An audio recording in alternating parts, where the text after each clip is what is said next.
마켓핏랩에서 비즈니스 분석가로 일하고 있는 변성철이라고 하고요. 많이들 그냥 편하게 톤이라고 불러주시고 계시고, 오늘 이 자리에 초대해 주셔서 너무 감사하고, 하여튼 재밌게 얘기를 한번 해볼 수 있도록 하겠습니다. 예, 반갑습니다. 네, 반갑습니다. 예, 예. 표 설정이 되게 중요하다고 많이들 이야기를 들었어요. 졸라 중요하죠. 네, 진짜 졸라 중요한데, 그러면 북극성 지표가 좀 쉽게 표현하면 어떤 건가요? 보통 우리가 그로세킹의 아버지라고 하는 션 앨리스가 우리의 제품 혹은 비즈니스가 우리의 고객들한테 제공하는 핵심 가치를 가장 잘 표현한 하나의 중요한 매트릭이다라고 얘기를 해요. 대표적으로 페이스북의 북극성 지표인 10일 안에 친구 7명 10일 안 7구 이런 거죠. 그러니까 페이스북이 포커싱하는 거는 중요하게 보는 거는 매출이 아니라 신규 사용자가 페이스북에 유입됐을 때 어떻게든 10일 안에 친구 7명을 만들게 하는 거죠. 이런 식으로 물론 이제 그 밑쪽에는 훨씬 더 세부적인 전략들을 이끌어내는 지표들이 당연히 있겠지만 전체 조직이 포커싱할 수 있는 단 하나의 중요한 지표를 둠으로써 모든 조직원들이 내가 하는 일들과 해당 지표들을 연결시킬 수 있고 다음에 비즈니스가 하나의 목표에 집중할 수 있게 하는 이런 지표들을 보통 좋은 북극성 지표라고 말할 수 있을 것 같아요. 마케팅 팀 혹은 뭐 기획팀, 전략팀의 팀만의 어떤 지표가 아니라 전체 회사, 뭐 개발, 디자인 어떤 여러 가지 조직들이 다 보고 가는 전체 지표라는 거죠? 그렇죠. 네. 그래서 북극성 지표가 있으면 방금 말씀하셨던 것처럼 뭐 거기에는 액퀴션 관련한 부분이 있을 거고, 예를 들어서 신규 사용자를 많이 데려온다든가 다음에 액티베이션이나 제품 사용성을 증대시키는 부분 혹은 아주 중요한 전환율들을 다루는 부분, 그러니까 여러 가지 관점에서 북극성 지표들을 보조하는 지표들이 있어요. 보통 이런 것들은 이제 인풋 매트릭이라고 하고요. 그리고 이제 이 인풋 매트릭들을 성장시키기 위해서 또 우리가 실무에서 하는 일들과 연결시킬 수 있는 세부 지표들을 두고 실제 우리가 하는 일들을 이런 세부 지표에 영향을 주는 혹은 이 세부 지표를 개선시키는 방향으로 우리가 일을 함으로써 결국 이 세부 지표들이 인풋 매트릭들을 성장시키게 되고 이 인풋 매트릭들이 다시 북극성 지표를 성장시키는 이런 구조가 되는 거예요.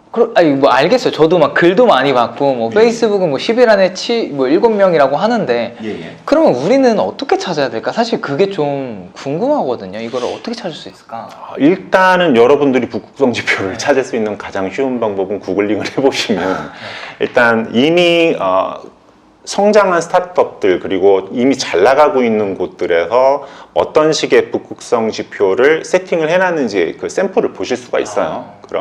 그 다음에 이제 두 번째 빠르게 북극성 지표를 잘 세팅하실 수 있는 방법은 저한테 연락을 주시는 거고요. 맞아. 농담입니다. 일반적으로 북극성 지표를 여러분들이 고민하실 때 가장 먼저 고민하셔야 될 거는 우리의 비즈니스 혹은 우리의 제품이 현재 어떤 게임을 하고 있나를 파악하는 거예요.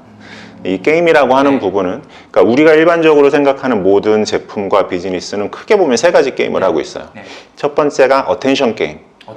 어텐션 게임은 뭐냐면 그러니까 고객들이 우리 제품에 머무는 시간이 늘어나면 늘어날수록 우리의 비즈니스도 성장을 하는 거죠. 뭐 대표적으로 생각나는 거 있으세요? 커뮤니티 쪽이 좀 그렇죠. 예, 커뮤니티도 그럴 수 있고 넷플릭스나 소셜 미디어 혹은 소셜 네트워크 혹은 모바일 게임 이런 것들이요. 이런 것들이 보통 어텐션 게임을 하고 있다라고 말할 수 있고 이제 이런 어텐션 게임을 하고 있는 곳들의 대표적인 북극성 지표가 우리 제품 내의 핵심적인 행동들, 스푼 라디오 같은 경우는 듣는 시간이 될 거고 스포티파이도 마찬가지고 넷플릭스 같은 경우는 이제 청취 시간이 될 수 있겠죠. 이런 시간을 보내고 있는 핵심적인 사용자들이 우리 제품을 사용하는 시간 이런 것들이 보통 기본적인 지표가 될 수 있고 두 번째는 우리가 많이 접하고 있는 이제 트랜잭션 게임을 하는 회사들. 트랜잭션 게임이라는 거는 사용자들이 우리 비즈니스 혹은 제품을 통해서 구매나 거래 행위를 많이 하면 할수록 우리 비즈니스가 성장하는 거죠. 그러니까 우리가 알고 있는 대부분의 이커머스들 다음에 뭐 여행 관련한 대한항공 같은 경우도 대표적으로 트랜잭션 게임이고요. 뭐 숙박 예약이라든가 이런 것들. 이런 것들의 대표적인 북극성 지표는 뭐 월별 총 주문 건수라든가. 그리고 이제 맨 마지막으로는 이제 프로덕티비티 게임을 한다라고 하는데 그러니까 생산성 앱들. 줌이나 슬랙이나 이런 생산성 앱들의 대표적인 북극성 지표로는 사람들이 어쨌든 이런 생산성 앱들의 특징은 사람들이 본인들이 해야 할 일을 우리 제품을 통해서 잘 해야지 비즈니스가 성장을 하는 거거든요. 그래서 사람들이 우리 제품을 통해서 해결하는 어떤 일들의 뭐 총 건수라든가. 여러분들이 북극성 지표를 너무 어렵게 생각하지 않으셔도 되는 게 그러니까 우리 비즈니스가 가지고 있는 핵심적인 가치, 다음에 빠지면 안 되는 게 사용자, 고객. 이런 내용들이 잘 결합돼서 하나의 큰 북극성 지표를 잘 만드실 수 있을 것 같아요. 일단 우리가 어떤 게임에 들어갔는지를 먼저 파악을 하고 그렇죠. 막 크지 않는 스타트업 같은 경우에는 뭔가 이렇게 짜잘짜잘하게 되게 그러니까 디테일하게 잡기 어려우니까 이런 레퍼런스를 참고해도 괜찮다는 그럼요. 말씀이시죠? 왜냐하면 북극성 지표는 바뀔 수 있어요. 비즈니스를 하다 보면 어느 정도는 바뀔 수 있습니다. 근데 이제 많은 분들이 그런 식의 질문들을 많이 해주세요.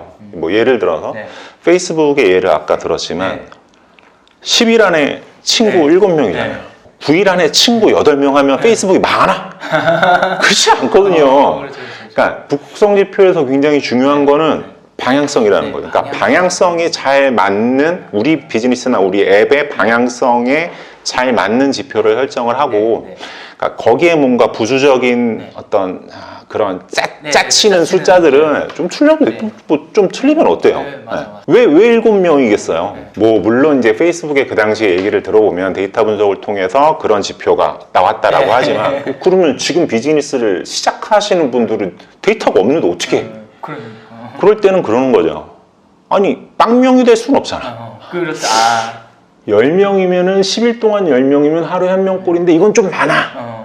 대충 7명. 이렇게 하셔도 상관없습니다. 나중에 어쨌든 데이터가 축적이 되고 그 분석된 데이터로 북극성 지표는 수정되기 마련이고 큰 기업들 같은 경우는 보통 2년에 한 번 정도 북극성 지표를 다시 검토를 하고 일반적으로 스타트업, 완전히 얼리 스테이지의 스타트업들 같은 경우는 짧게는 6개월마다도 검토를 해요.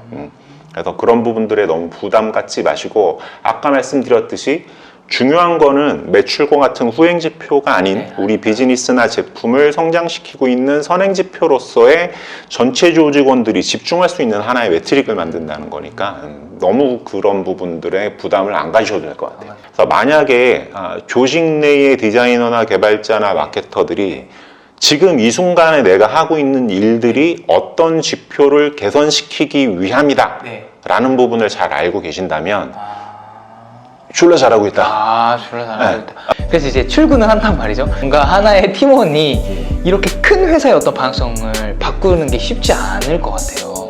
그럴 때는 어떤 식의 어떤 설득 임원진들을 설득하려면 어떻게 해야 되냐? 그러니까 되게 심플하게 말씀드릴 수 있는 건 하지 마세요. 내가 비즈니스를 좀 더 잘 알고 이해하려면 여러 가지 스킬들이 좀 장착돼야 될 것 같은데 여러분들이 그냥 가장 쉽게 접근할 수 있는 것들은 SQL인 것 같아요.